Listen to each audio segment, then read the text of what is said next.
The news day continues here on One News Now. I'm Pauline Verzosa. The Philippine Coast Guard deploys 2 vessels to Rosal Reef following reports of harassment by a Chinese helicopter. PCG Commandant Admiral Ronnie Hill Gavan ordered the deployment of BRP Melchora Aquino and BRP Cabra to the area. The mission aims to ensure the safety of Filipino fishermen exercising their right to fish freely in the West Philippine Sea.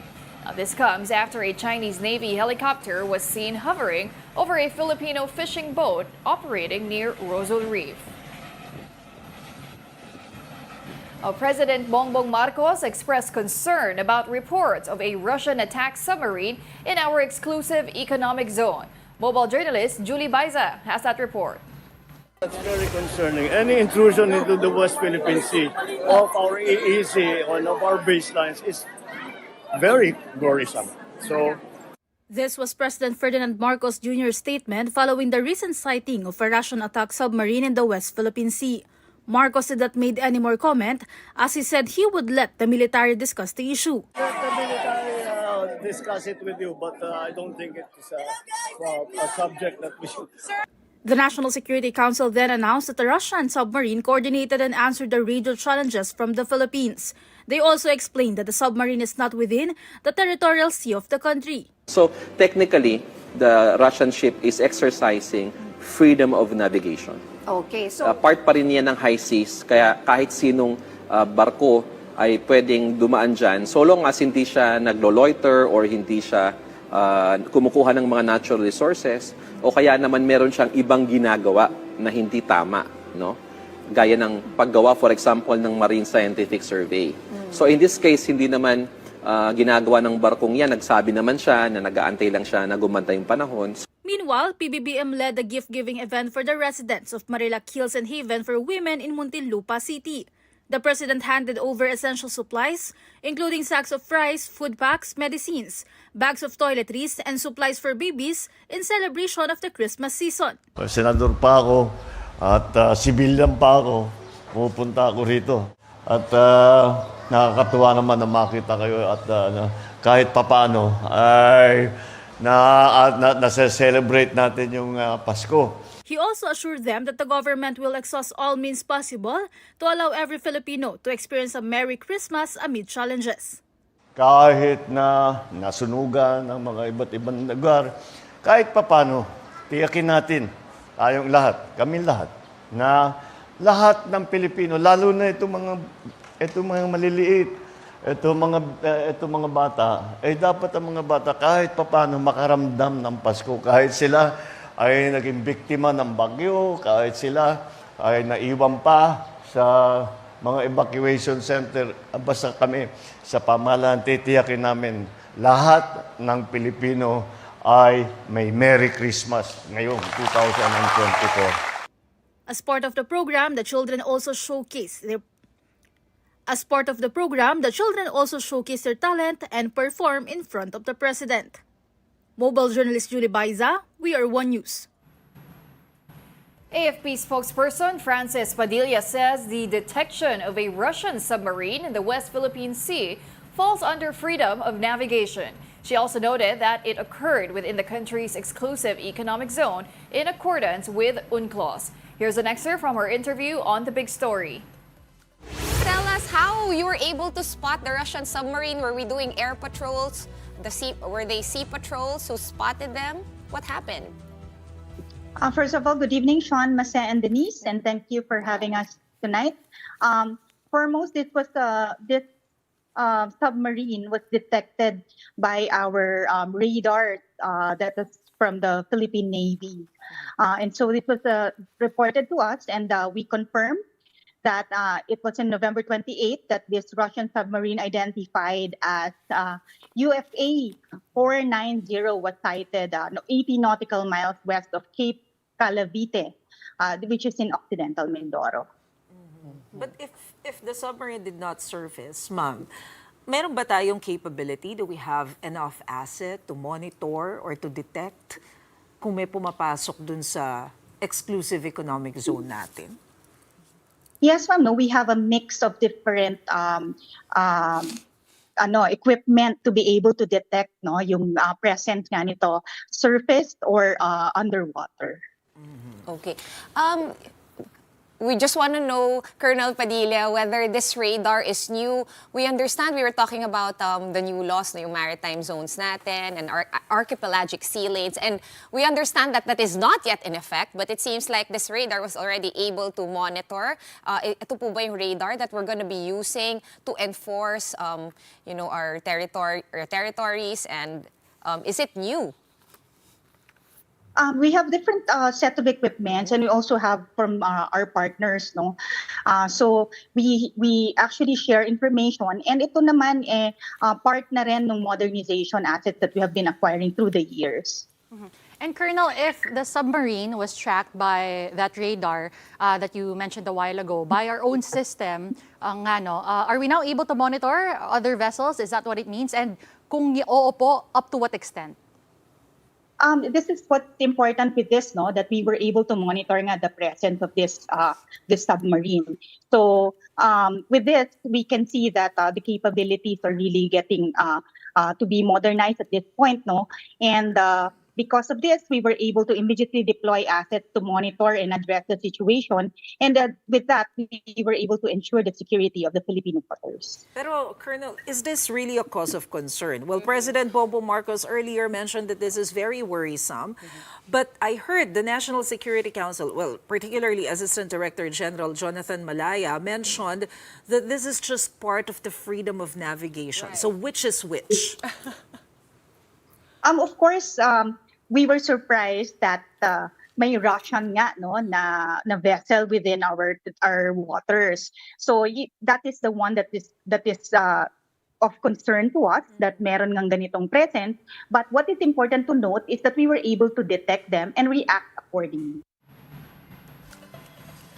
We'll be back with more stories after this break. Keep it here on One News.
Welcome back. You're still watching One News Now. I'm Pauline Verzosa. And now for the weather, the shear line continues to affect parts of Luzon. Scattered rains are expected over Metro Manila, Cagayan, Isabela, and Quirino, as well as in Aurora, Nueva Ecija, Bulacan, Rizal, Quezon, and Kalayaan Islands. The northeast monsoon, or amihan, will also trigger rains in several areas. These include Cagayan Valley, Cordillera Administrative Region, and Ilocos provinces. 3 people were reported dead in Bicol region due to inclement weather. The casualties were swept away by the strong currents of floodwaters in Camarines Sur. In Sorsogon, around 100 families were evacuated to safer areas. In Lopez, Quezon, one barangay hall was inundated by floodwaters. Residents said rains were nonstop in the area for around 2 days. Ilang taon na akong nakatira dito, lagi na itong binabaha. Wala na pong solusyon. Paano po kayo masasolusyonan ito? Ay hindi po kami pwedeng umalis, biro nung wala naman kami ibang mapupuntahan. Ito talaga ang aming tahanan. Almost 2 billion malicious and scam messages were prevented by a telecommunications company this year. Smart Communications reported that 200 million of them were just recorded in October alone. They said that scammers are now using IMSI catchers or fake cell towers to send millions of scam messages.